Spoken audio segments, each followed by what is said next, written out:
how did you and Gordon first? What was your first interactions with Gordon, and then how So did it? Gordon was like this skinny kid from New Jersey, and he was talking a bunch of shit to Andre, like as like a internet troll. But he didn't really have a following or a fan base back then, and no one wanted to fight him. He was like trying to challenge people and get fights. And I was like, I saw the kid had spunk, you know. I was like, I'll fight the guy. Like he looks like, you know, a tough kid. I'll fight him.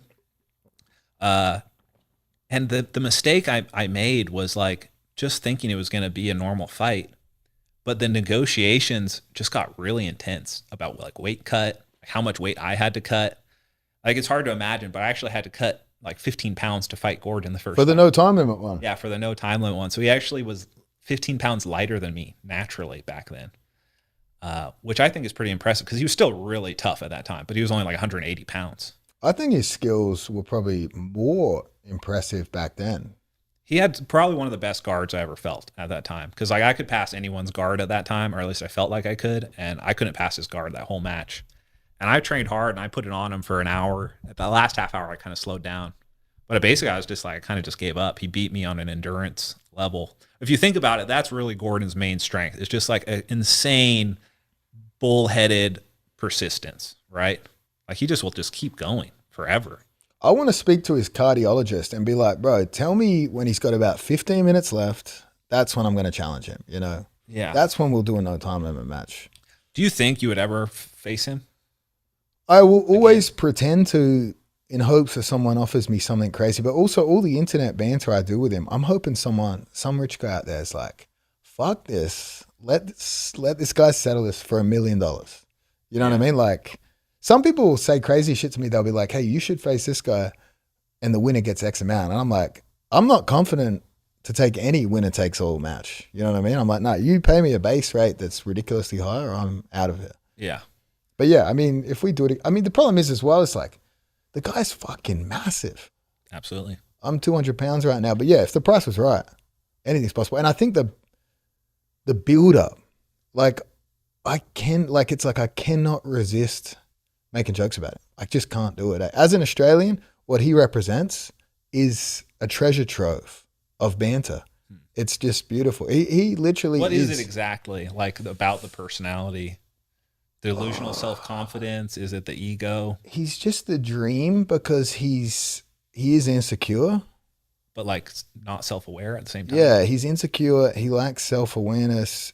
There's deep inner turmoil in there. Is undisputably the best ever, but he still needs to tell people that. So it's like, for me, it's like, in Australia, we have this thing, tall poppy syndrome. If anyone's believes in themselves too much, too overconfident, we have to tear them down. Yeah. So it's like, we do that with humor. That's not even as Australian as much as just like what you do with your bros. Like you got to kind of keep everyone Keep a 'em little in bit check. calloused to like some viciousness. You got to kind of like throw that out a little bit.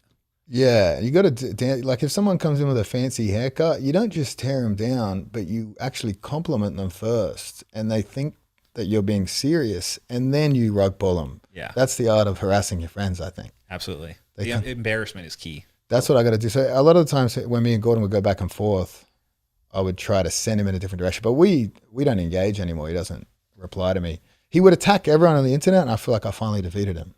Yeah, I had the wrong strategy. I like tried to not engage with him. I was honestly shocked that like he did such a switch on me, because first it was like he was like all stoked about me training there, and then I get an eye virus, and then suddenly I'm their enemy. Like maybe that's how I saw it. It's like I came out of my eye virus, and like now I'm like their enemy. I was like, what the fuck just happened? I kind of just stayed silent about it, and then I came back with the COVID thing as like I was like upset about past stuff, and then I said the COVID thing, but he was accusing me of like stealing their moves at one point.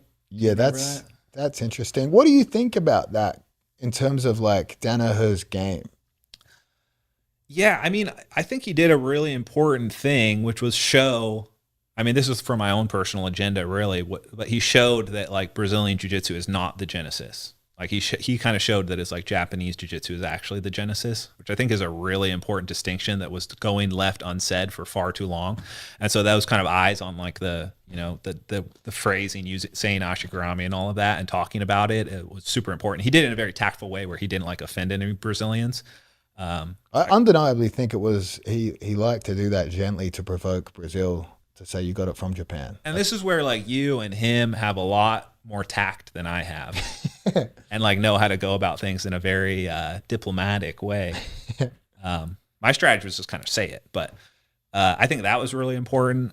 I just thought it was very ironic that they were saying, well, not Danaher, I should say, Gordon was saying that I stole Danaher's high arm guillotine and that I was like making tons of money on it on my site or something.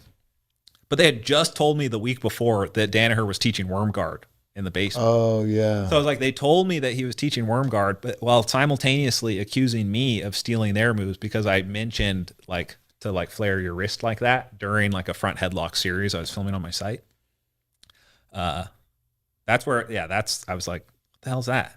I mean, it's so hard to say like anything's clearly your move, you know, because like obviously a lot of stuff Danaher teaches is Marcelo Garcia's game, you know? I mean, like what does your even mean? Like it implies some sort of ownership of like a configuration of human bodies. That's like saying you own a dance move. Like if you invent the robot, do you own the robot? And so I actually have been really curious about this exact subject. Did the robot dance move exist before the idea of robots? That's a good question. Probably not.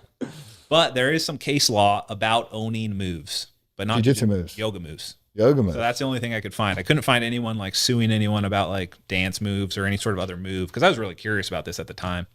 And it turns out that there's actually some like lawsuits that occurred where people tried to like claim yoga moves. And the result was that you can't own a move. That's very interesting. Yeah. Right? Like you can't say I invented this particular body configuration and therefore no one else can do it. And while I think it's like obvious that like jujitsu should kind of be similar, that's not the take most people have adopted. Yeah, we all see something and try to make it better. It doesn't mean it's yours, you know? Sometimes you'll see people do moves that have no ability to teach it, but you can teach it.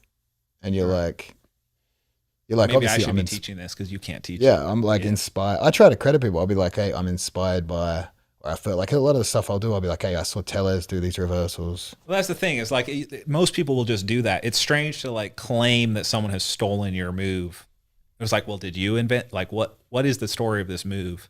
I thought about naming worm guard like Cornelius guard, like De La Riva guard. A lot of people said I should have done that, but I felt like it just would have been, I don't know, a little too much. I don't know. It would have. I mean, if you did that, it probably would have been renamed in Japanese anyway. Sure. It doesn't even deserve to be a move, honestly. It's a troll move. It was a temporary thing. We don't like. People are still playing it, but it's like you don't have to anymore. You can drop the facade, guys. Like, we did our damage. I tried to do that with the Octopus guard. I called it the reach around guard. That didn't stick too well. I think people are uncomfortable with that. It's amazing. Like you would think like that's like the kind of thing it'd be like on brand kind of. It's like you think it would stick, but it doesn't stick. People really love invertebrates. It's like particularly it has to be an invertebrate name. So like spineless bugs. That's true. Like crab rat and stuff. Butterfly, worm. I don't know why, but something about like spineless insects is like what people love. I mean, I think it represents. Those are the American version. The Japanese ones don't say that. Well, I think it just represents the big figures in jiu-jitsu. We're all spineless, you know. I think it's actually translations from Brazilian names, though. Oh, really? Yeah, I think like because like we took Americana from the Brazilian name. I think like worm and butterfly. I think there's like a Portuguese analog for that, and that's how those names came about. But and I came up with something called crab guard, similar exoskeleton. That was a big hit. That helped. Where did the buggy come from? I looked into this a little bit, and apparently there's some white belt named Austin who actually came up with this move. And there's a few people contending saying that they claimed to invent the buggy. Who claimed to invent, was it Samuel Braga claimed to have invented the berimbolo? Oh, maybe. Yeah. I think that was something actually where like he didn't claim it, but someone came back. I think it was like Edwin or some other guys were like, actually it was Samuel Braga. And he's like, okay, it was me. Busted, you got me.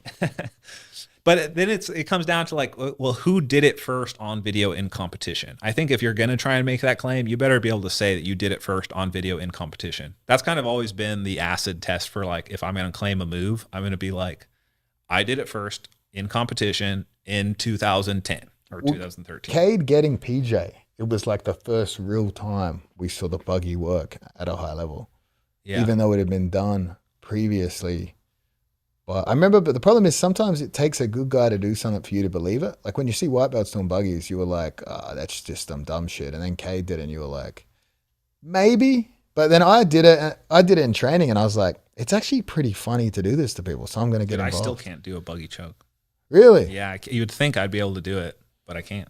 I like it just for how much it bothers people. You know, I think that's what I get off on.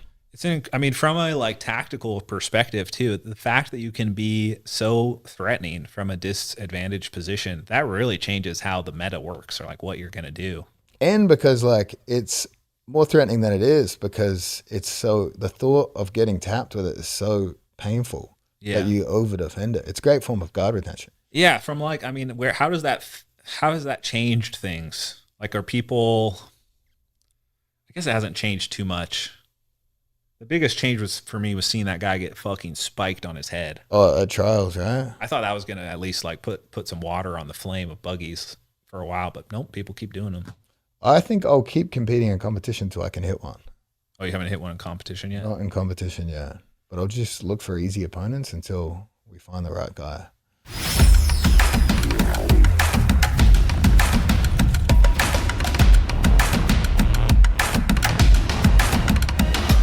This is point 2. We're calling an octopus guard.